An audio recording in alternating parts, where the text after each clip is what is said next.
Kad problema yra, tai žinau. Pradėkime nuo to, kad įmonės tikrai dažniausiai renkasi lengvesnį variantą.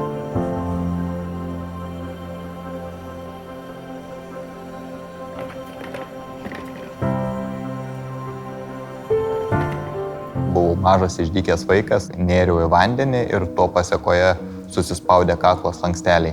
Augau vaikų namuose ir, atėjo tas paauglystės metas. Paauglystė tai buvau vienas iš patyčių aukų. Mano vaikystės yra negalia, tai yra cerebrinis paralyžius.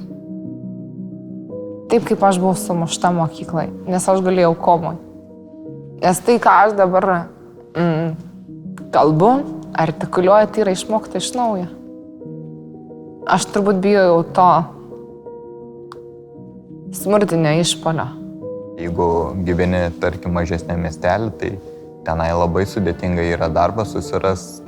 Tai tiesiog teko persikelti į Vilnių. Tas galbūt ir liūdna, nes tiesiog kiti žmonės negali parodyti savo gebėjimų, savo ką jie moka, ką jie sugeba. Jeigu aš įrašyčiau pats į savo CV, kad esu iš vaikų globos namų, prarasčiau galimybę įsidarbinant didžiąją dalį.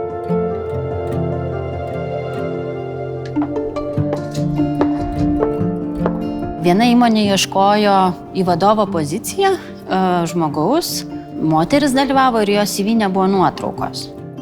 Ir manęs įmonė paprašė, prašau atsiųsti mums jos nuotrauką. Nors jos kompetencija ir patirtis buvo pakankama užimti tas pareigas. Buvo iš pateiktų kandidatų ir vyrų nuotraukos neprašė. Aš praktiškai pati pas save organizacijų, jeigu man reikėtų priimti, aš nežinau, kaip su tokiu žmogum dirbti, ką daryti, kaip jam įrengti darbo vietą. Aš tiesiog neturiu nei žinių, nei patirties. Dauguma bijojo priimti kurčiųjų, nes bijojo kaip susikalbėti. Aš turėjau jam įteikti mintį, kad ir kurtieji gali dirbti. Ir bendrauti tikrai įmanoma, tik paprasčiausiai tarp tavim trūko informacijos. Kiekvieną mes vertinam darbuotojų ir, kaip mes sakom, kiekvienas iš mūsų yra talentas, tik tai kiekvieno talentą reikia pastebėti. Ar tai aš įsidarbinsiu ar neįsidarbinsiu? Aš visada sakau taip, aš einu pasiimti darbą. Tai reiškia, aš privalau jūs įtikinti, kad jūs mane priimtumėte į darbą. Šiuo metu studijuoju ir dirbu ir užsiimu viešąją veiklą. Šiaip įsidarbinau internetu, tai tiesiog darbdavys pats mane rado. Šiuo metu turiu savo šokių studiją. Aš turiu darbą, turiu šeimą, turiu vaiką, tai ir turiu savo nestamų pomėgį, jeigu negalėčiau būti nelaimingas. Mano ir darbdavio santykis šiai dienai yra labai šiltas.